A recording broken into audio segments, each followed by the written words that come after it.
Who's speaking? It's about the genocide of Darfur. That's mine. But no one wants to ask me, I'm telling you. I didn't expect it. No, they see the city. I don't know, maybe we go and go in. Yeah,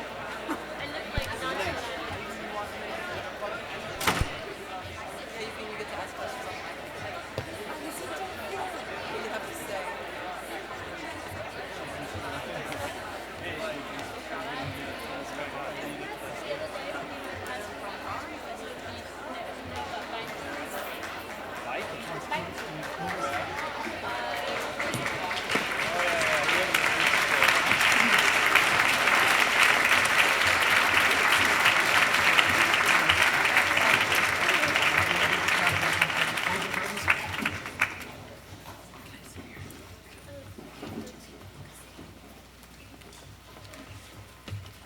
Hi, I'd like to welcome you to the discussion panel on Darfur, how to respond to genocide, with this amazing panel of experts and journalists and activists.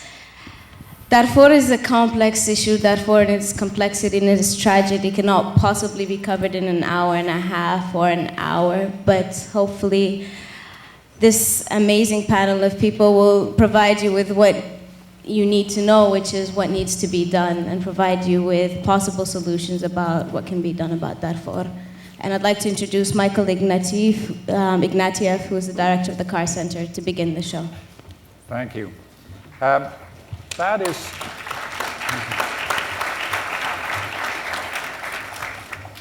Selma Hassan from the Kennedy School. I'd also like to draw your attention to the photographs that have been running in a loop as you settled tonight. Those photographs were taken in late September in Darfur by a local Cambridge-based photographer, Mikhail Ronan Safdie.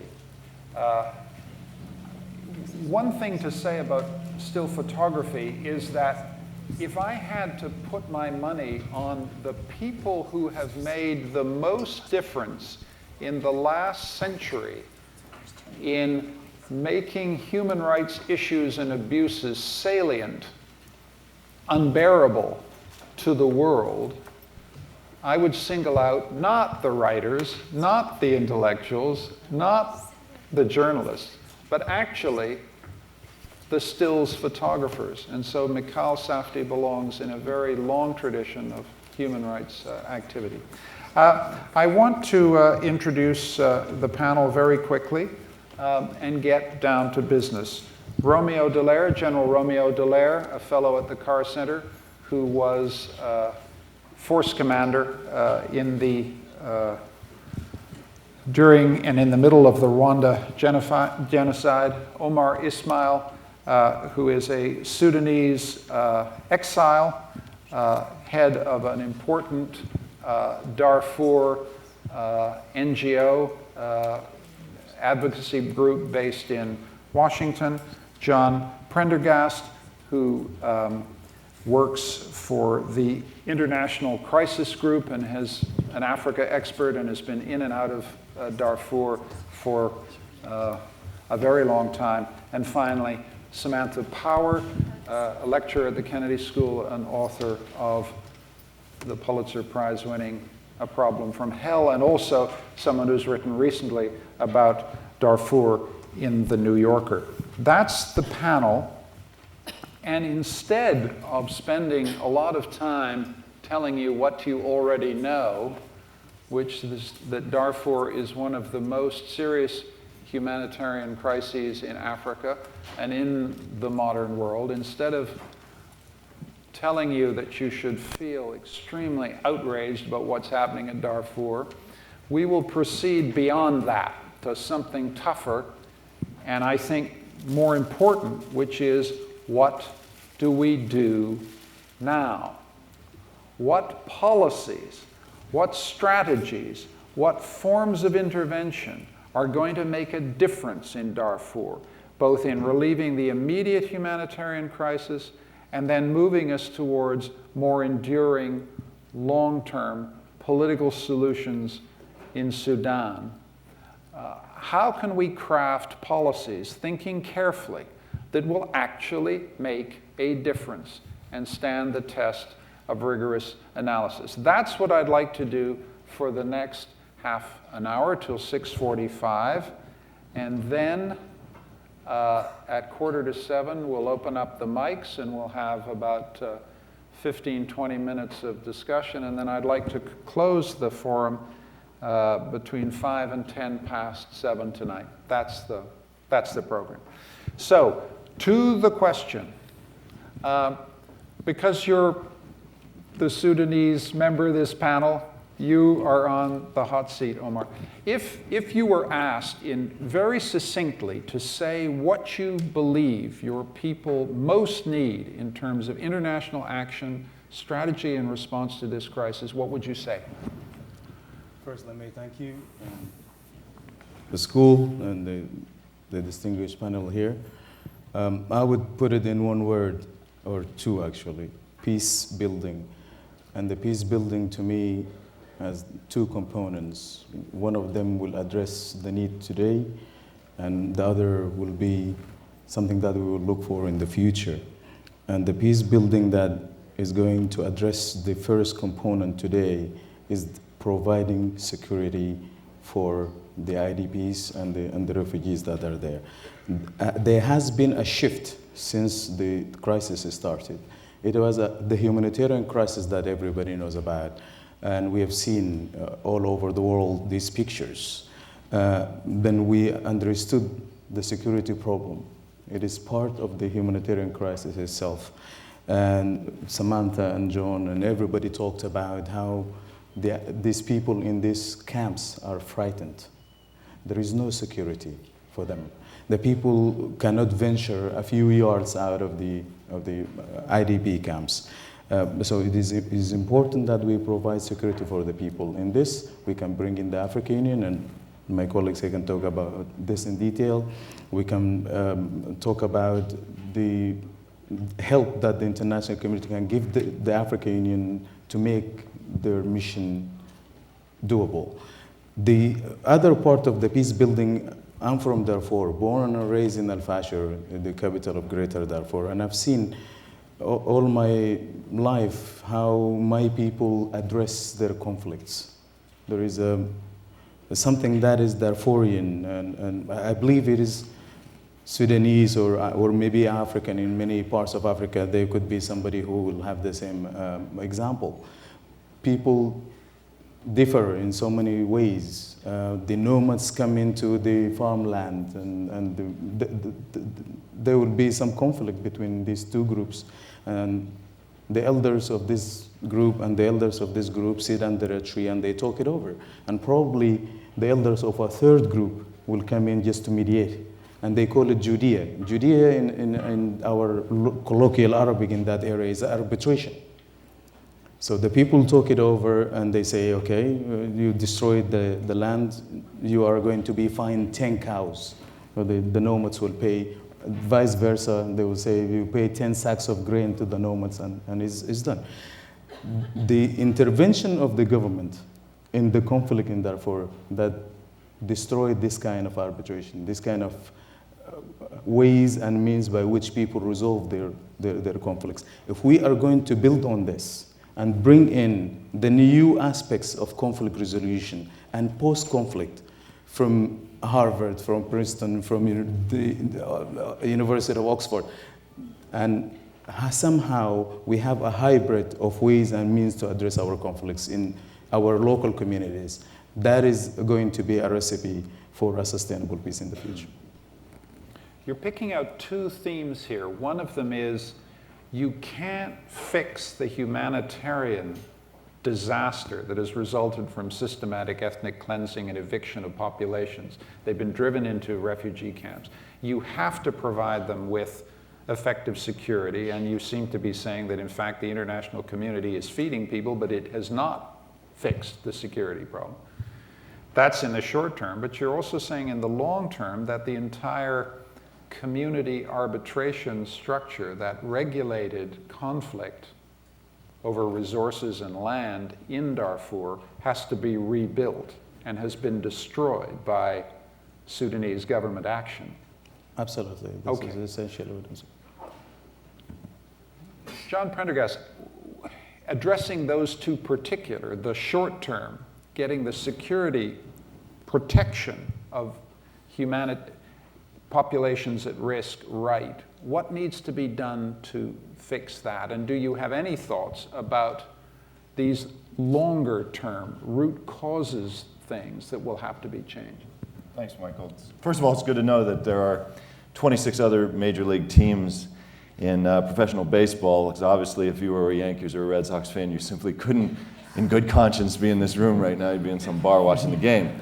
So as a Kansas City Royals fan, I'm glad to be here and be with all my other friends who are not Red Sox and Royals fans, or not real Red Sox fans. Anyways, I think you all know what I'm talking about. Omar started with a very important point. He said, we need one word. What's the answer? Peace building. And I would take the flip side of that to answer your question, Michael, and to say that accountability is the one word answer. And if we're really looking at trying to maximize impact in influencing the calculations of the regime in Khartoum to improve security for people in those camps, people who are still in rebel-controlled areas, people who are being victimized on a daily basis even now, I would push the accountability mechanisms as far as I possibly could. What does that mean? I think first we have to look at the tools that we have. We're not going to send the 82nd Airborne into Sudan, into Darfur tomorrow, so we have to look at diplomatic instruments. And again, if our objective is to influence the calculations of the regime, then what we have at our disposal are a few tools. First, there is this Security Council authorized International Commission of Inquiry into whether or not what is going on in Sudan is genocide, whether there are crimes of war, crimes against humanity have been committed. Now this provides us an opportunity with building dossiers on senior government officials, provides an opportunity for a multilateral stamp for a collection of evidence about what has happened, whatever you end up calling it, there will be a body of evidence that has been collected and approved in effect by the highest international body. Secondly, we have the whole array of targeted sanctions at our disposal that simply haven't been touched yet. We have, and very specifically, I think the two most important things would be asset freezes on the companies that are controlled by the ruling party in Khartoum, and travel bans on senior officials from traveling around the world. And then finally, we have the age-old mechanism. Simply after 21 years of war in Sudan and 2 million people dead, you would have thought somebody would have introduced the concept by now, an arms embargo. Can you imagine this government is still importing arms from Security Council members, from permanent members of the Security Council, and we haven't touched that. We haven't even put on the table in New York a resolution that would at least suggest that we might ought to think about that. So I think there are very specific tools that could be put into play right now that would, again, I gotta reinforce this, influence the government's calculations and say to them, when they look in the mirror in the morning, are we gonna slaughter people today or not? They would have to know that finally the cycle of impunity may be broken. Finally, there will be a cost to their actions. Okay, so we have on the table a quite specific menu of measures that put pressure on the Khartoum regime, that increase the cost to them of what they continue to do. And that's pretty specific. But I'm still looking for answers on the short-term security piece that came out of what Omar said. And you, as a military man, General Dallaire, would be, I think, well-positioned to tell us, if you were assigned the task of protecting 100,000 plus refugees spread out across a very large terrain, a very inhospitable terrain. I mean, much loved by Darfurians, but it's a tough environment. What do you need from a military point of view? We'll get to the question of who has to do this, but what do you need from a military point of view to actually deliver on the promise that usually goes with humanitarian aid, that we're not only going to feed you, but we're going to keep you from dying? I think the first thing is that the era of military solutions or political solutions or humanitarian solutions is over. It's out of its league, out of its era. The requirement is integrated solutions, and that means concurrent activity of not only continuing to squeeze, influence, maneuver the Khartoum government in a variety of fashions, as been described, and even more, one of which is assisting enormously the moderates to be able to gain more power within the Khartoum government and take some of the security dimensions that the extremists have, or the hardliners have, but not letting Khartoum fall. We can't let that government crash. As we attempt to bring innovative solutions that way, the fact is that there are still tens of thousands who are dying. There's over 1.2 million internally displaced. There's nearly 300,000 that are refugeed in Chad. The figures keep augmenting. The villages are still being burnt.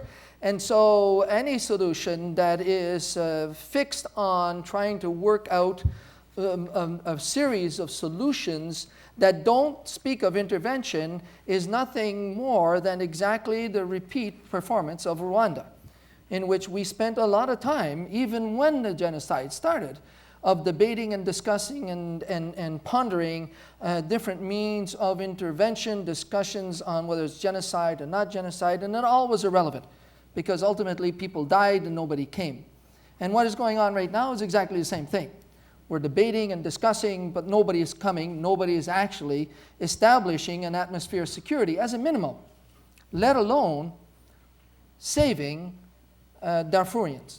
And so in a perspective of concurrent activity with the political dimension, the military dimension, or the security dimension, can take two forms. One, outright intervention. The other one is establishing an atmosphere of security with whatever is out there from the Khartoum government and other components such as the rebel forces and new forces being brought in. If we're going, very rapidly, if we're going to intervene, we would need 44,000 troops, 3 divisions, 9 brigades, heavy capability of support, lots of transport, helicopters and the like. There are 8 regions in the area, and there is also Chad. So we've got nine areas of enormous response, huge camps, enormous camps, lots of terrain, lots of people running around still lost, and also the Janjaweed who are having whatever maneuver they want to do on the terrain. If you want to minimize or reduce that to a minimum viable, it's about 24,000. That is reducing the number of forces outright protecting, and that means the extension of also the humanitarian effort and, of course, the outright protection of people.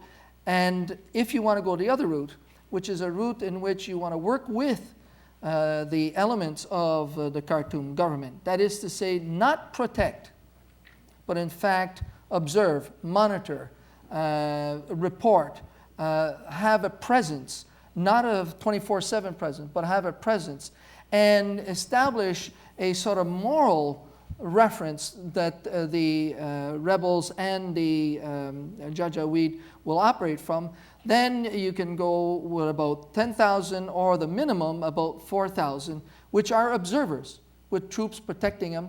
But there is no guarantee whatsoever of saving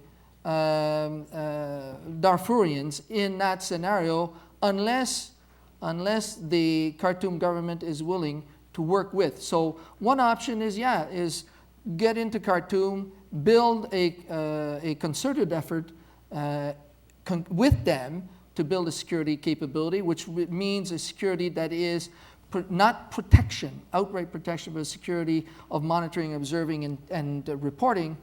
Or what should have happened 5 months ago in April when Mr. Kabili, who was the UN Secretary General representative, called for intervention, is put about 44,000 troops there. There were 17,500 in Sierra Leone. There are 19,000 in Liberia. We put 67,000 in Yugoslavia. Why can't we put 44,000 in Darfur? What I have at the moment is that there are the African Union has 300 troops in Sudan to protect its 68 monitors and is envisaging scaling up to 3,500 Nigerians and Rwandans in the next little while. Yeah.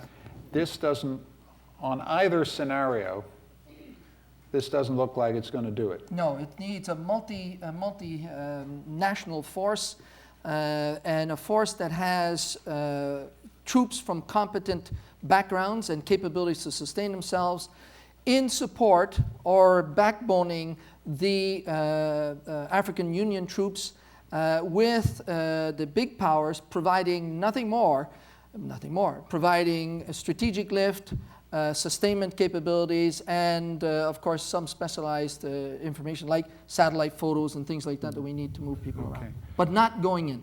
No French, no Americans, no Brits. Okay. Well, that's a big ticket item. That's my short answer. That's your short answer. Now you ask a question, you got to wait for the answer. I'm going to want to have your reactions to that. There seem to be two intervention strategies on the table, and we may have difficulties about that. But I wanted to bring in Samantha to get a kind of picture here.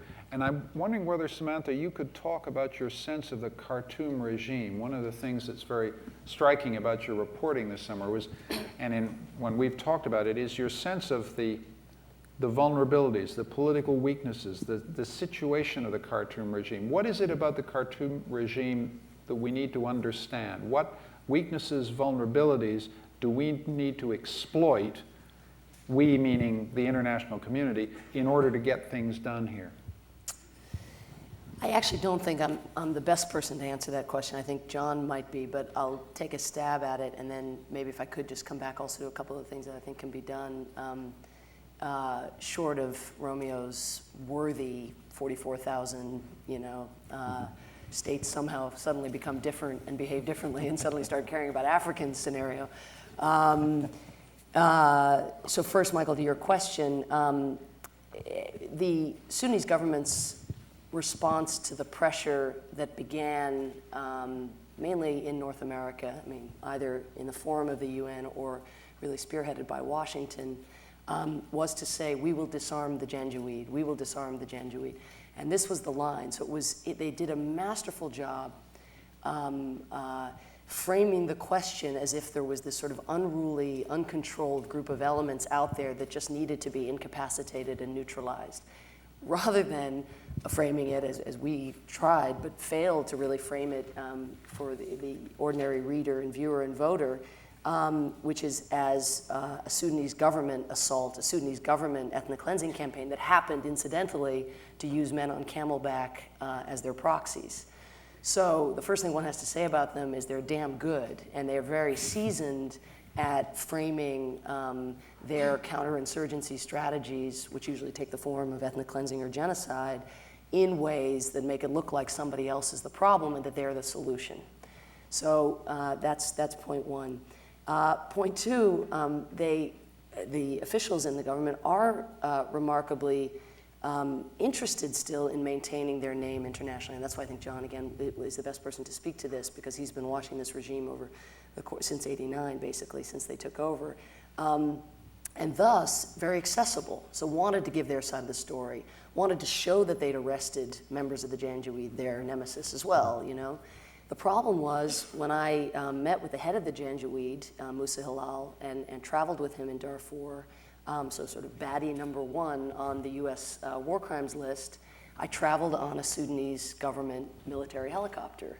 And as we got off, in one of the villages that he had sort of constructed for the day, a kind of Potemkin village where Arabs and non-Arabs like sung Kumbaya for my benefit, there was a Sudanese, the head of Sudanese border intelligence, the Sudanese general was there, embraced Hilal, as we got off the helicopter. So that's just to say that their definition of Janjaweed is rabble, car thieves, camel thieves, rustlers. What they're not defining as Janjaweed, and therefore making no effort to do anything about, are their proxies. And it's not a coincidence, of course, that they're not doing anything about it. If I could just make a couple points, because I think John will probably be better at figuring out where their Achilles is and where we can get our the most leverage.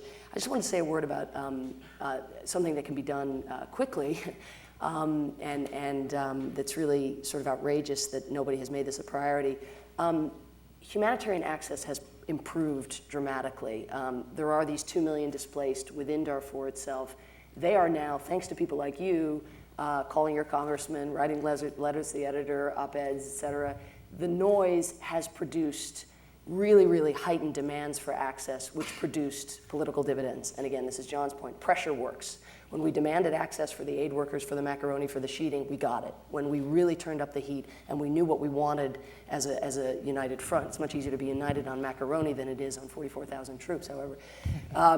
But the aid was secured really almost immediately on the heels of Kofi Annan and Colin Powell's visit. The dirty secret about humanitarian aid, however, is that it is inedible without a means to heat the aid. So it's grain and corn and things like that that is just, it's sort of like styrofoam or something without fire. And the displaced person camps are probably 60 to 75% women. And it is the women who have to leave the camps in order to go and get the firewood to heat the food in order to prevent their children and themselves from starving. What has happened over the course, as we wait, as we sit here, the wood supply gets more and more depleted.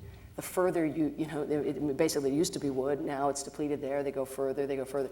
And the Janjaweed, because there is no protection force of any kind, and because there are very few expats, even in the aid community, they're relying mainly on local staff, so you don't have much of a deterrent, kind of outsider presence.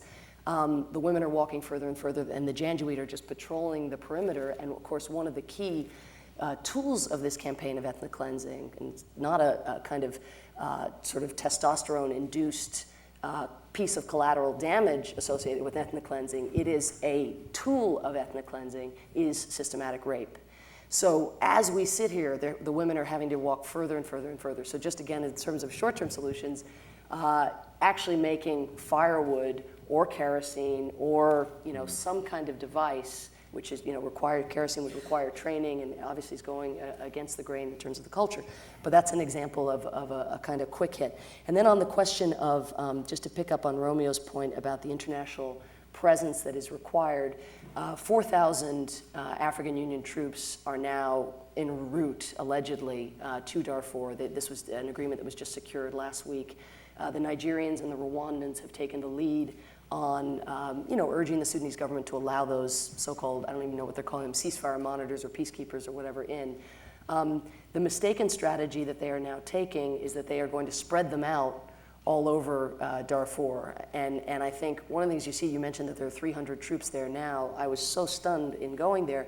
Instead of having those 300 troops in some kind of rapid reaction form or just any kind of systematic way where you pilot, a particular set of villages and you think about returns and you just try to get the most of what you have there.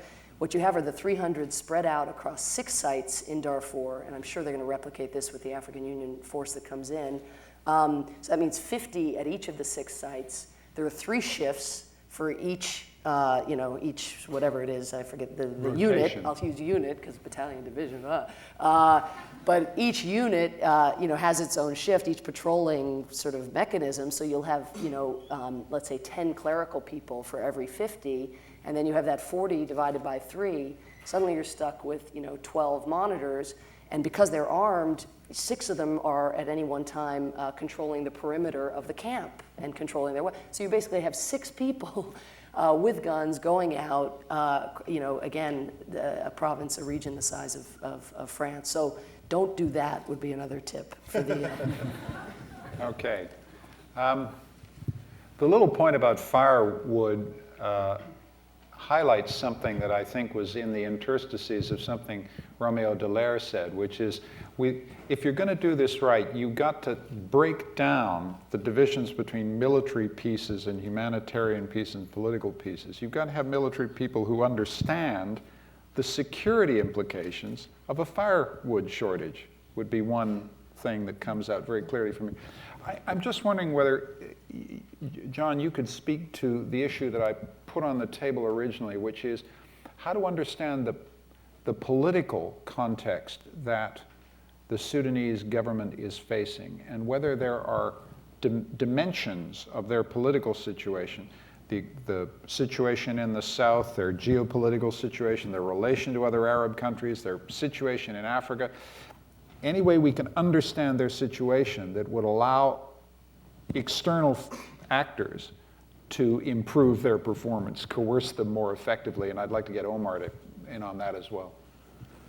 So I think, to boil it down, how can we influence the government to be a more constructive actor in, given the history, be a more constructive actor in this whole agenda? Is that bottom line?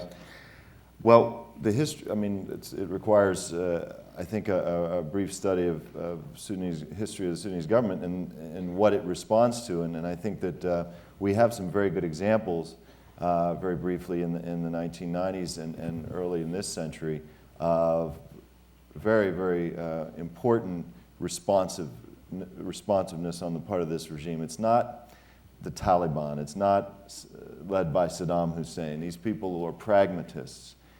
They will respond to the degree they are pressured and not respond to the degree they recognize that the rhetorical pressure you're applying on them is not backed up by any serious political will.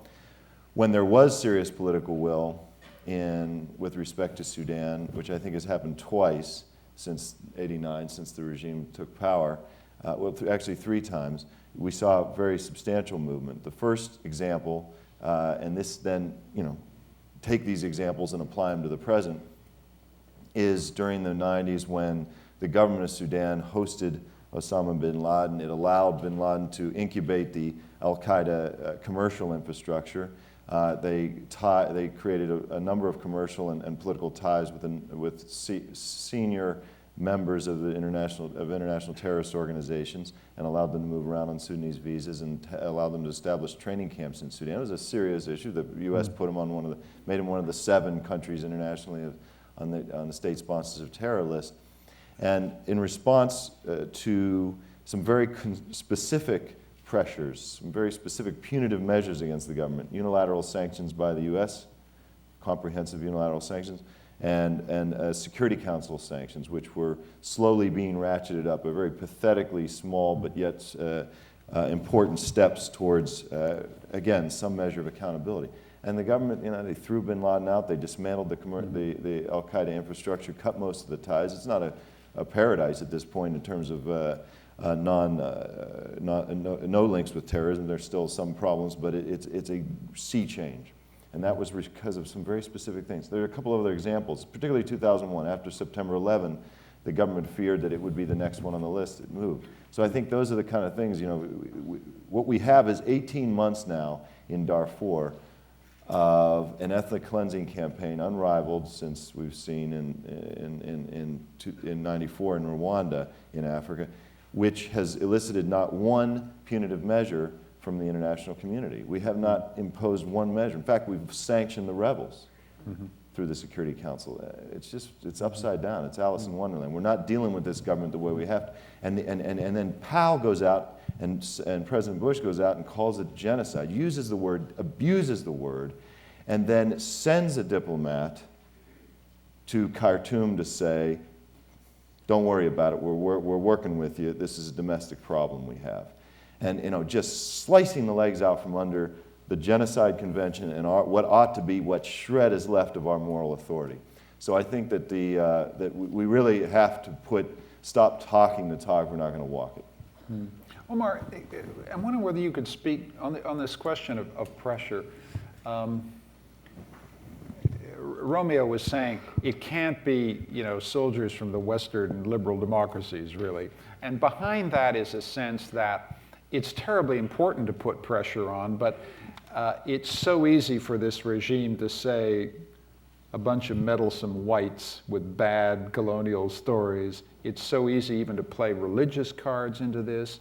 How is the regime doing that, and what is the way around it? I mean, do you feel comfortable as a Sudanese with a sense that there are a lot of people putting pressure on your country, and there is a risk of a whole set of easily manipulated backlashes here that are going to be very difficult to manage if you're going to get intervention strategies of any kind right.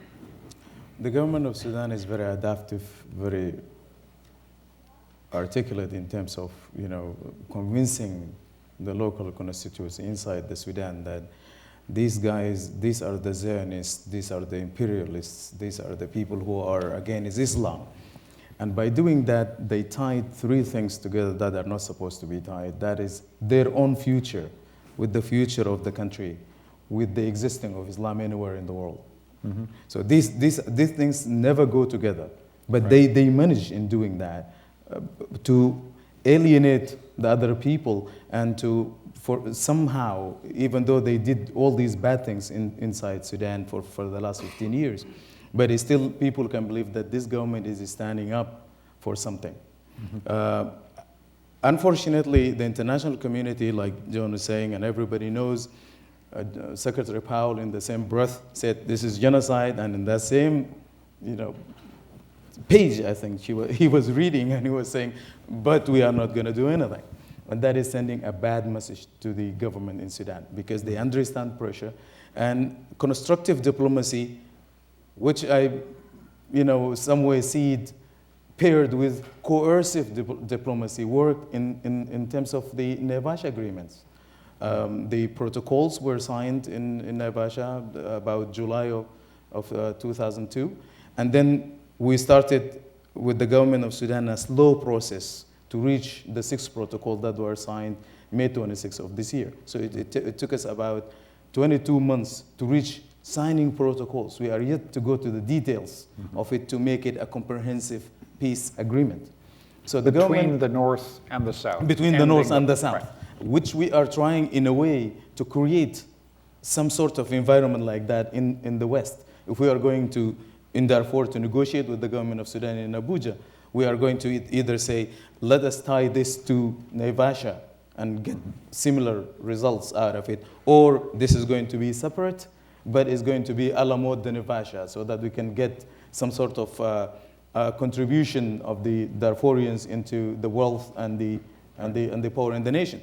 But the government used this constructive engagement to drag their feet, to get as much petrol out of the south and utilize it, because tomorrow when SPLA comes to town, they are going to slice this in half, right, according to the Naivasha agreement. So they drag their feet to use that, and then to redeploy their troops and to hit Darfur hard with impunity, because they have already some sort of tentative peace agreement in the south, and the SPLA troops are not going to move, and the international community is afraid that whatever they invested in the south today is going to go down the drain if we are going to push them hard on Darfur.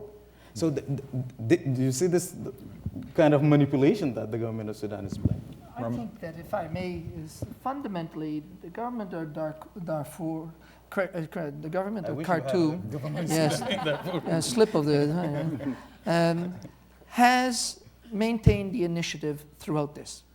They are still holding all the cards. They are manipulating the various responses by the international community, principally because the international community does not have the fundamental belief that Darfurians really count, and that they count to the extent that they've got to be protected and they've got to be assisted in establishing their safety and ultimately be an entity of Sudan, and not simply a target for the hardliners in order to gain the control of the ground and the resources and so on. They've maintained the initiative by stymieing even the most powerful of nations in taking action.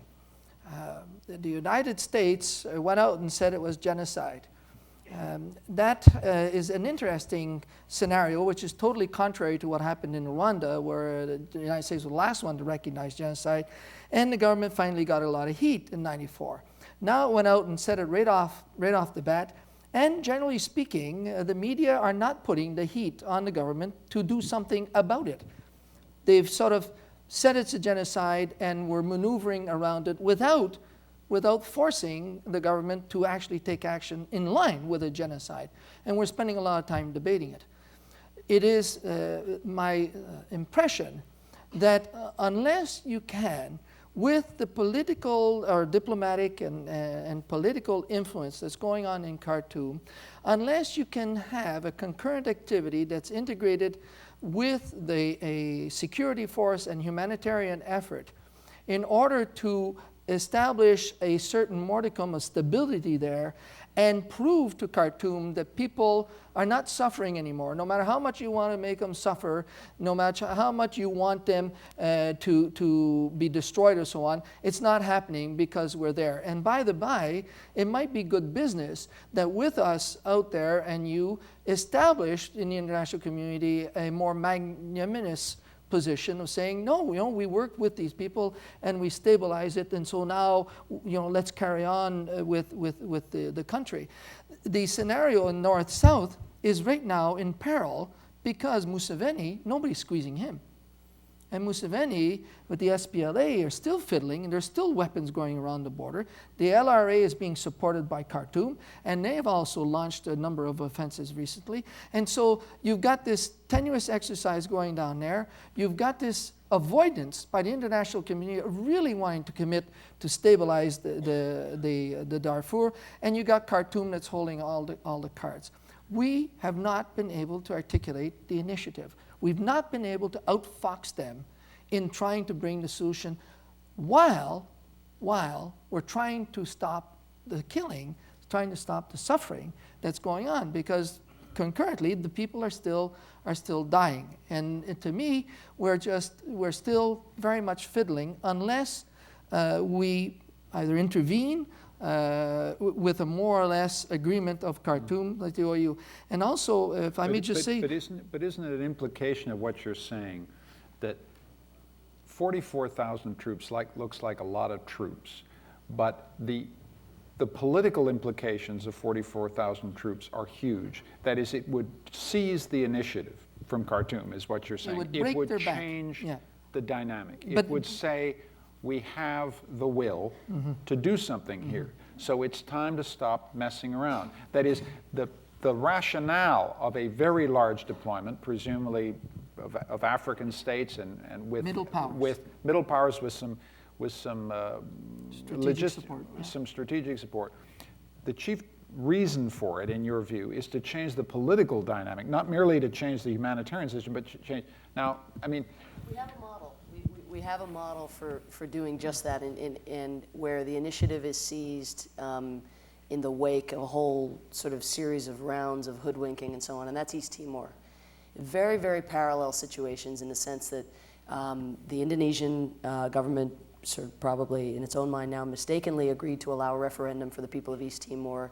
The people of East Timor chose to vote for independence from Indonesia, and the Indonesians sicked their uncontrolled militia, the uncontrolled elements, on the people of East Timor.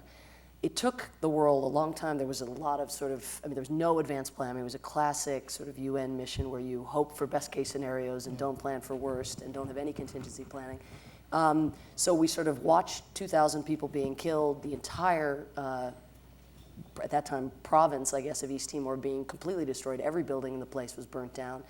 And yet, at a moment, we caught ourselves and we said, no more Rwandas, no more Rwandas. We had Rwanda, thanks to you. And the world united. Kofi Annan was at the helm and not Bill Clinton, which helped, even though Bill Clinton was behind him, being, supportive and in some ways was the driver. You usually need a state as a driver. But it was very important for the international legitimacy of that imminent, non-consensual intervention that was going to happen, by God, no matter what Indonesia did, to have Kofi Annan and not Bill Clinton out in front of it and endorsing it and pushing Security Council states to acquiesce to a resolution and to try to get other member states to contribute troops. He's much more standing, certainly now, than George Bush would have in that effort. And with that, and with exactly what Romeo's talking about, that perception that, by God, the world is united, or at least the meaningful part of the world is united, ASEAN, was sort of bowing out and not saying much of anything. This Indonesian government said, oh, no, okay, it's okay, you can come in. You actually have our consent. And that was a force of 23,000 that went into Timor. Okay. what Samantha and Romeo Dallaire put on the table is the fundamental issue of leadership. In what you were saying, Samantha, it was clear that the proactive role of the Secretary General was crucial. The willingness of the Americans to be behind, the willingness of the Australians to step up, all of that turned out to be crucial. The fact also that Indonesia was at that time geostrategically weak for a whole set of other reasons wasn't incidental. What about the leadership issue? Who takes the lead here? How do we get? We've got a menu of options here. It isn't perfect. In the audience, I'm sure you can think of things we've missed, but we've got something on the table. Who leads, John?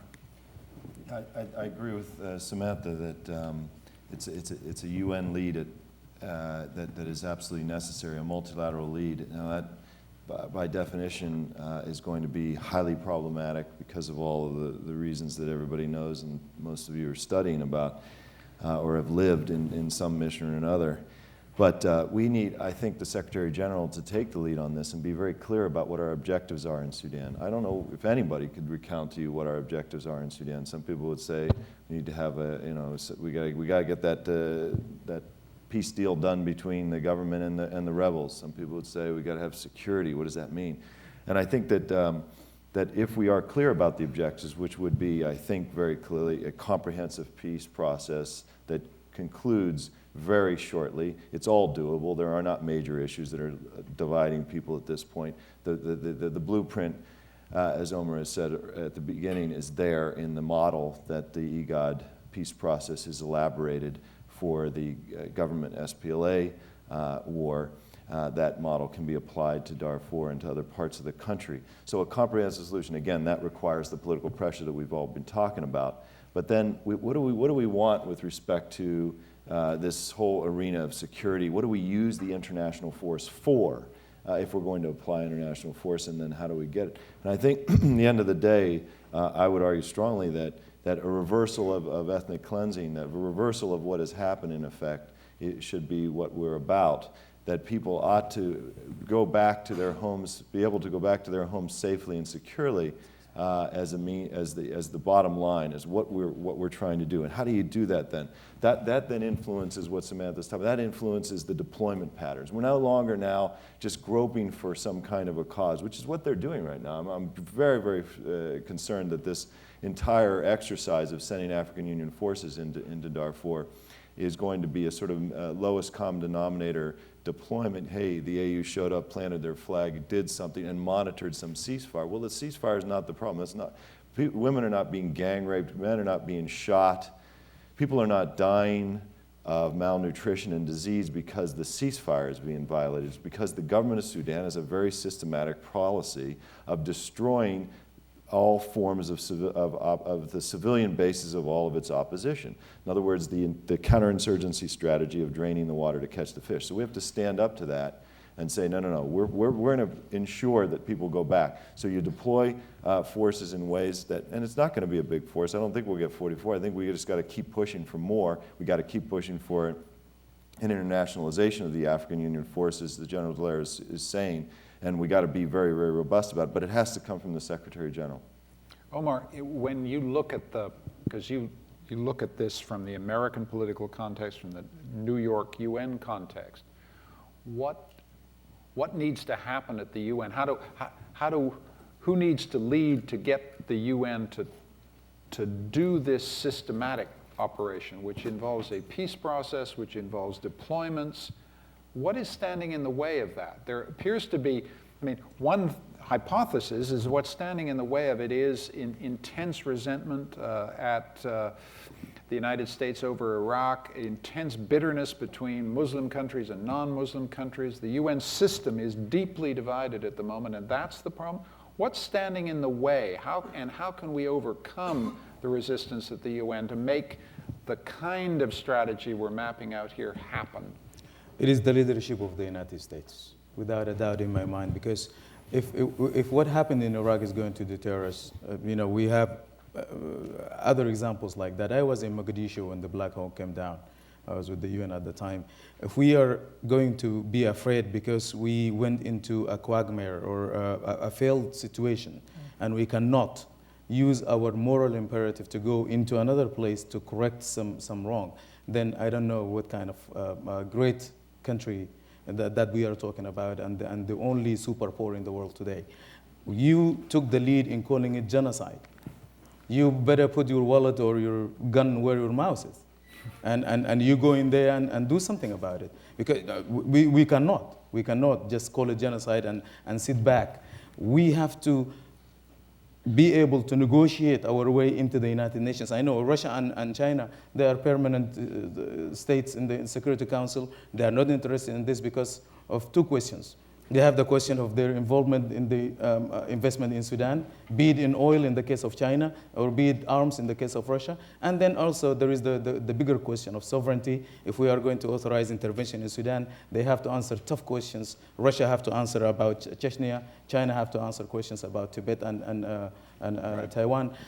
We know this. But there are other ways to coerce them into coming in with us and lead the international effort into doing either of the paradigms that the general talked about, whether we are going with an international force of 44,000, whether we are bringing in the African Union. And the African Union is very tricky because we are setting up the African Union to fail.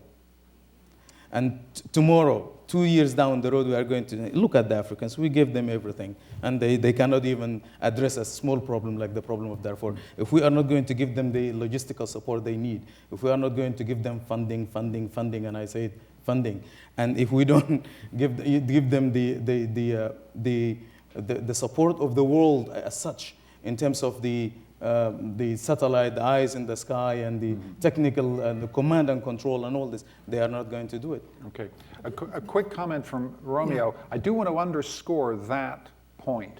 We are setting people up to fail. Yes. Half measures here can be catastrophic in terms of building the capacity of the African Union and other places to solve this. And we are running the Darfur crisis on half measures, which give humanitarian aid a bad name, give the African Union a bad name, give everything a bad name. That's a terribly important point. Those who wish to ask questions should now assemble in front of the mics. We have about 20 minutes for those questions.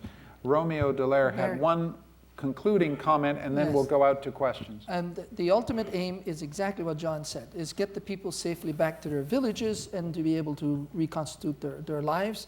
And even UNHCR says that the refugees cannot come back into a country unless you can guarantee safety back to their villages. And so that's the long-term aim, and how do we move towards that has got to be done with Khartoum in one way or another. Now, the weak link in the whole UN option, which I believe has got to be, not the US, the UN has got to lead it, is in fact the middle powers who are standing on the sidelines and are doing nothing. They're either riding the coattails of the big powers or they're staying aloof. And the middle powers are Germans, Japanese, Canadians, Dutch, Scandinavians, Australians, as they start to move into it. No, but of course there's a bit of on-job training going there. They have got to step up and start providing assets, significant assets, to Kofi Annan in order to provide the support. All of a sudden, in Rwanda, it was an African problem. And people said, well, let the Africans sort it out. Knowing full well there's no capabilities. There are nations like the Americans and the Brits who refuse to equip these battalions from the Ghana and so on, so they could do the right job because they're fearful they'll use it in their own country against their own government. I mean, that's the statement now. And so the Africans cannot do the job. They don't have the depth, the training, the capability, and they need the backbone of the middle powers from around the world to support them in doing it. And if the middle powers do not participate in this exercise, the African Union will fail, Khartoum will continue, and ultimately more and more thousands of people will all die. And that's the aim. That's clear. All right, we're going to go up the chain. Let me give you the thing you all know. A question is a short interrogative statement that ends in a question mark. It is sharply to be distinguished from statements. The statements you have heard here are statements. What you will deliver, please, are questions. If you don't, the mic will get shut off. Question. Hi. And could you please introduce yourself as well, just so we know where you're from? Okay. My name is Jessica Gusson, and I work at the International Rescue Committee here in Boston. First of all, I'd like to thank you all for coming out tonight, missing the game. For us, we surely do appreciate it. My question, you spoke to it a little bit, and I'd like to hear a little bit more of how do we turn up the heat on the government of Sudan. You all talked about framing and how the U.S. government is now seeing it as an issue, a domestic issue within the government instead of blaming the government, and I think that's happened before, and I think you would all have valuable insights. How do we turn up our government's heat on the government of Sudan instead of making it out to be a domestic issue? I think we should farm these questions out. Who's going to grab that one? Red Sox are winning 2-1. She's got somebody up here is flashing her signs. I think what is essential, I mean, you're asking two questions. One is how do we pressure our government to play the lead role? I would agree strongly with Romeo that our government needs to do far more than it's doing. I mean, I think John's stark point that all we've done for all this yammering and all this G word using is sanction the rebels is an incredibly important point, and we have to be driving it home because Congress seems, while it's seized of the matter and it's having hearings, John is testifying seemingly every other week down there, it's the legislative branch that is going to hold the executive branch to task. It's going to hold their feet to the fire, and so it's up to us to get our representatives, to get them to show up. But back to agreeing with Romeo, it's the UN that has to be in the lead, and how it can be that the Secretary General of the United Nations can think that convening a commission of inquiry into what is occurring in Darfur, that is an appropriate use of scarce UN resources instead of having a ministerial conference where you have the foreign ministers of every one of the countries that Dallaire mentioned who are the first to point the finger at the United States and how it does nothing about genocide, and the last to actually sign up to do anything themselves when they are not, in fact, embroiled in a quagmire in Iraq or anywhere else. So I think that that's where it's got to come from. You've got to have somebody taking a step forward. Obasanjo can do it from Nigeria, and Mbeki can do it. Europeans obviously are going to have, it's a little trickier. I mean, it would be great if the initiative came from the Secretary General combined with, I think, a leading African statesman. Question up here. Hello, my name is Shahira Mustafa Muhammad Ahmed. I'm from the Sudan, and I'm from the north of Sudan, but I'm definitely black, and I do not want anyone to deny that I'm African. And I think this goes back to how you define this problem and how you respond to it. I think saying it's ethnic cleansing and then talking about the government of Sudan killing people are two different things because the response is different. Ethnic cleansing, Sudanese have to live with each other. People in Darfur, the tribes are intermarried. They've been living together for decades and decades. But I think don't you think it would be more effective to deal with this as the government of Sudan killing its people? Omar? And that is exactly, thank you, Shahira, and that is exactly what we always talk about. It is not about Africans or Arabs. It is not about nomads and farmers or sedentary people.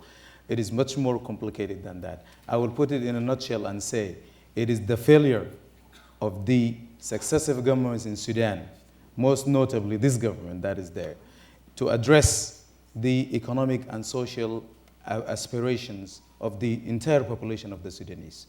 And then we go down to the regions and we find out that apart from the problem in the south that started in August of 1955 and continued until today, we find that Darfur is only second to the south on that line. So it is not about ethnic cleansing. It is the government of Sudan who conceived, financed, armed, and gave the marching orders to these Janjaweed to fight the war by proxy.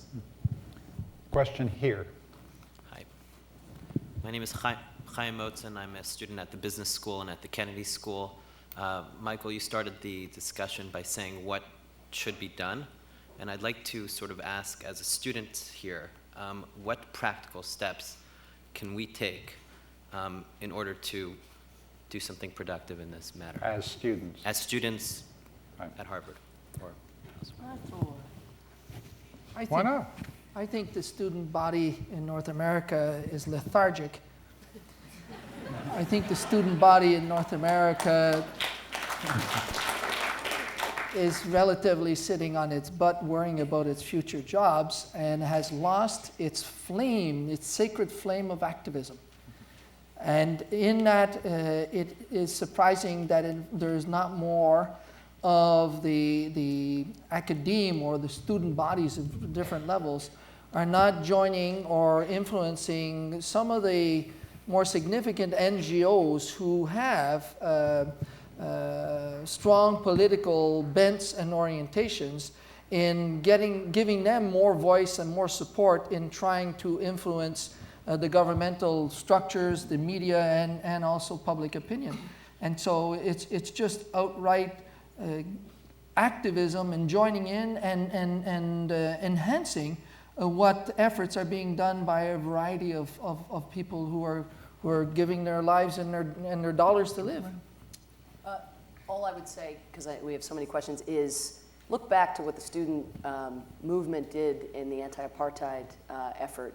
The Darfur has two things going for it. It's neither happening too quickly, as Rwanda did, so it actually gives us an opportunity, to act, and it's neither happening too slowly, you could argue, as the atrocities in the Sudanese civil war in the south. I mean, there should never be too slow. But in terms of newsworthiness, people are focused on this.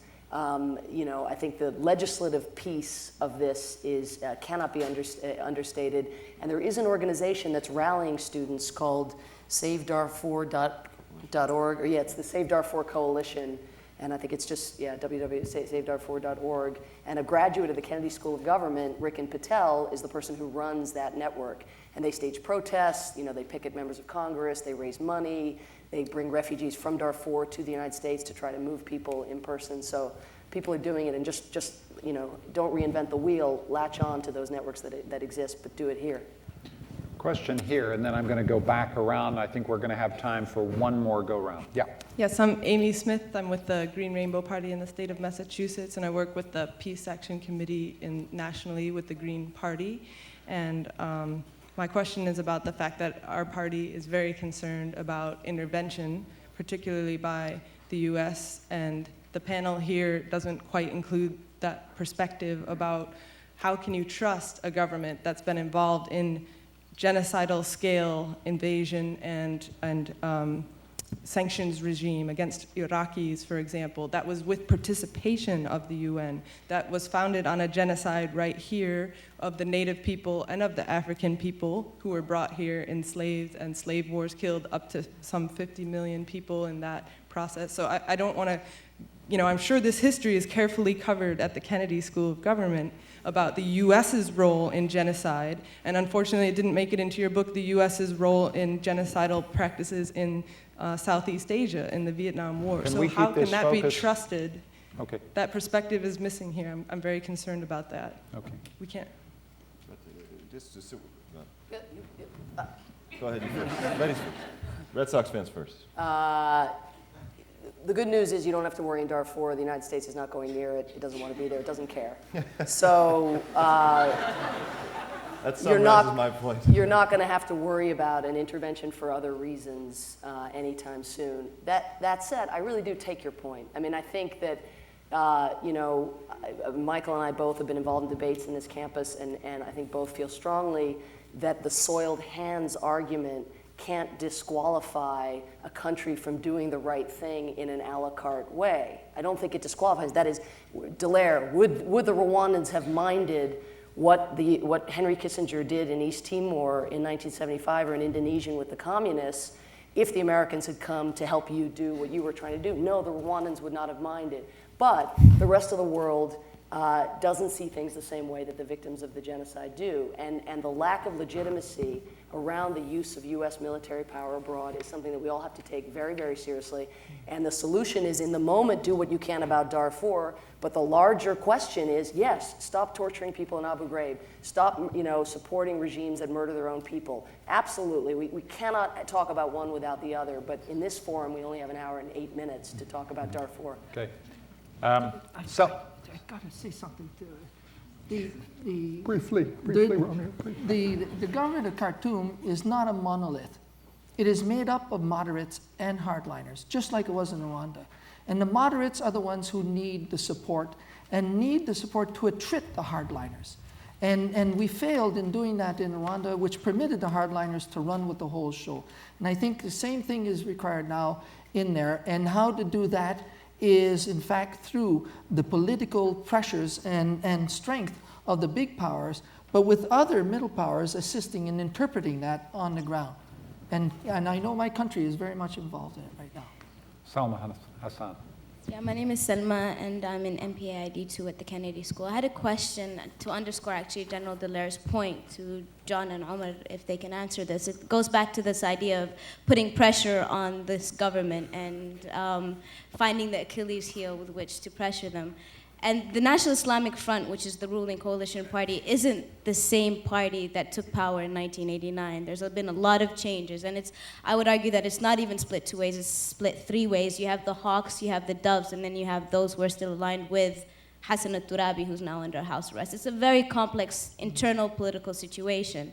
And my question goes back to how do you play that? Because it is split three ways, and because you do have your moderates, you do have your Hawks, and John, you know the war criminals as much as I do. I mean, you have Majzoub al-Khalifa, you have Nafi Ali Nafi, you have Ali Usman, who's our vice president.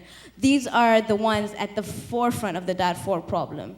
But you can't really isolate them, because when you isolate them, you unify the rest of the Sudanese people and who see the US as the enemy, who see kind of the Western community as the enemy, and they unite with their government leaders. You saw it in Khartoum when 30,000 protesters from the north, who would otherwise be for Darfur, protesting against having US intervention in Sudan, because that's how the government spinned it.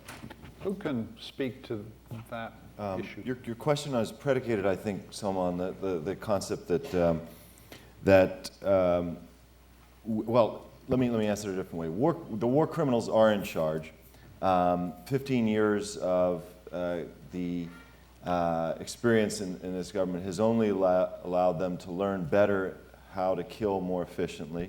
They've learned lessons for 15 years about how they butchered people in the Nuba Mountains and southern Blue Nile and southern Sudan, and applied all those lessons well in Darfur. And I fear, although there are complexities, and you know them very well, that in fact the main message diplomatically that the government of Sudan, the National Islamic Front, preceding its ascension to power and then since it's been in power, has been precisely this. We're a terribly divided movement. Don't pressure us too hard, because we have a lot of moderates, and if you pressure us too hard, those bad hardliners behind us will come out and do terrible things like cut off humanitarian access and stuff like that. And I would submit to you that it can't get worse.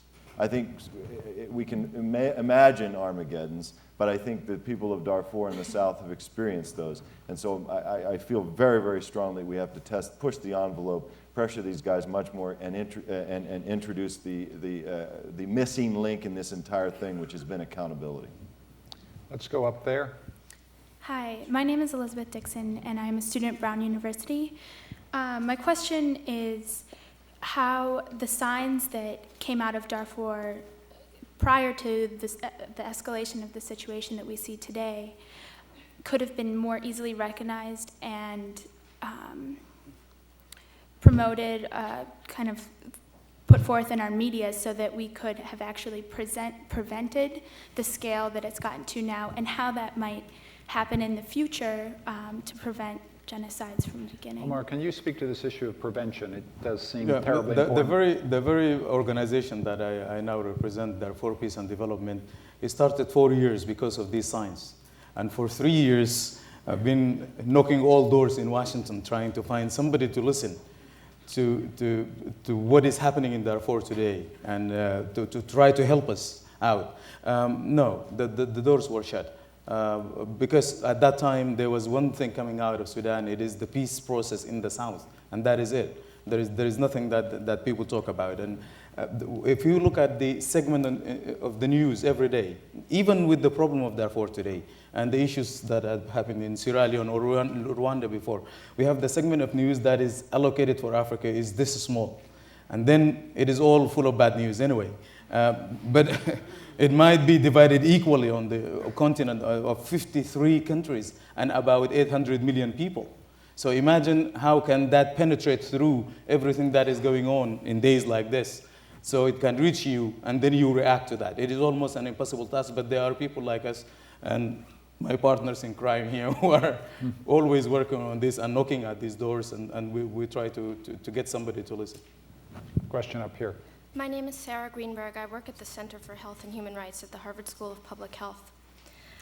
Given the impotence of the UN and its instruments in responding to crises, do any of you think that A, a standing military force should be set up as provided for in the Charter by the UN, or B, there should be an optional protocol to the Genocide Convention really giving teeth to the word obligation, or setting up a monitoring body that can not use the word arbitrarily but really pinpoint when genocide is happening? Don't ever let the UN have an army, ever. So the answer is B. Although B has its complications, yes, of course. Well. You can't, the sovereign states that make up the UN must make it effective. And if the big powers don't want it to be effective, it's not effective. And with the middle powers who have done nothing but sit on the fence to counteract that and offer other options, it remains ineffective, and it is at the whim of what sort of current activity or crisis is going on. And so in my humble opinion is that sovereign states have got to fiddle with sovereignty, as they're doing with trade and other things, and commit themselves to making capabilities available to the only transparent and impartial body in the world. No single nation-led coalition will have the transparency or the impartiality to advance the human plight, the human rights, and the advancement of humanity. And so you've got to be able to count on, we've got to commit to making the UN capable with resources that are more than just earmarked. But why not an army? That is, why not a permanent standing capability, which is the question. Well, who do you hire? Making sure they're not mercenaries. Secondly, what is the real loyalty when the chips are down? Who are they really going to give their lives for? Because ultimately, that's what you talk about in an army. It's not Boy Scouts. So the ultimate aim is that they will be called upon potentially to give their lives to this. So what is the real loyalty? And thirdly, when they mess it up and lost credibility, what do you do with them then? And so there is no means of giving the same dimension of human commitment that troops to a nation give to their nation that you can give to this global body. And so that's why individual nations must be held accountable to provide the capability there. Question there. Stephen Graybard, visiting from the UK. And it is addressed to Samantha, but it is really for everyone. Samantha, in A Problem from Hell, you showed how two administrations, at least, one Republican, one Democratic, failed in Africa. Granted, this is not only an African problem, but I do assume we're going to have either a Democratic or a Republican administration next time. What makes you at all confident, any of you, that that administration will act differently from the way George I acted and Mr. Clinton acted? What reason do I have to go home to see Mr. Blair and tell him, really, America has put its eye on the problem correctly this time? Well, we better tell Mr. Blair to put his eye on right, too. I wasn't aware that there was anything in the contributions of any of the panelists that would have given you reason to think that you had a reason to be optimistic. Well, your East Timor example. Right. Okay, so so if Samantha's president. That's why I addressed it to him. If Schwarzenegger changes the rule, I think what you have is there's an arc over the course of the century. It's jagged arc, but you do see sovereignty becoming a much more fungible concept. You do see, back in 1915 during the Armenian Genocide, you literally can't even denounce the crimes of a government against his own citizens. Now you see ritual demarches, issued left and right in lieu of actually doing something, to stop the abuses by a government against its own citizens. In the wake of Rwanda, there was learning. I think it was a little bit of learning about the sort of costs of indifference in terms of the human cost, but there was a lot of learning about the domestic political legacy of doing nothing about a big genocide. I mean, for Bill Clinton to say, it is the biggest stain on my presidency, is something that kind of filters through the ether. And Kosovo, the intervention there, was you could draw a magic marker line, not even a dotted line, between guilt over Rwanda and, again, some of Romeo's activities in the wake of the genocide, drawing our attention to it, and a feeling, I can't have a third genocide on my watch, Bosnia, Rwanda, and now Kosovo. I got to do something. Sierra Leone, the British went into Sierra Leone, and at minimal cost and investment, they, I think, really dramatically improved the situation there. East Timor. So you had things were happening. One of the greatest gravest and catastrophic collateral consequences of the war in Iraq is that we, the world, are on the verge of throwing the baby out with the bathwater, and basically saying, well, this is a regime, our regime, that went to war using, I think, human rights as a, I don't want to say a pretext, but it was fifth on the list, with lots of other things coming first. But all the language, now all we're left with is the liberation argument. We don't have weapons of mass destruction. We've created a terrorist link that didn't exist. I mean, even the oil supplies that we were after are more fragile than they were before. So you're left with liberation as a sine qua non for the intervention. And we all know how public opinion around the world and in this country feels about that war in Iraq. So the feeling now is, as Omar was alluding to, is, well, we can't do things for humanitarian reasons because it'll necessarily have these consequences. The reality is we signaled how low on the list of things to do the Iraqi people were by parking the tanks in front of the oil ministry and not the hospital. When you're serious about intervening for humanitarian purposes, not to say that we ever really have been, but it just looks differently, and you have to deploy the resources commensurate to the gravity of the harms being committed. And that's why I think one of the most important points made this evening is the worst thing in some ways we could do is to do this on the cheap, and to want to be so desperate to be seen to be doing something, and yet in no way more willing to do that which is required to ensure that these people can go back to their homes. Thank you very much. Thank you, Stephen. There are still people waiting to ask questions. I'm sorry we've run the clock. I hope that those who have questions and would like to put them perhaps we'll be able to get people afterwards. You've heard from some very, very good panelists, some very concrete, very specific forms of public policy action that middle powers, the United States and the UN could take so that more people do not die in Darfur. You also heard quite concrete things that you as students can do to get involved in this issue if you want to. Rick and Patel is an old student of mine, now in the leadership here. Other students of mine and Samantha's have actually been in Darfur, working in Darfur. This is not happening on Mars. This is happening in your world. And if there's a single message that comes out of tonight, is there is an equation between African disaster and hopeless fatalism.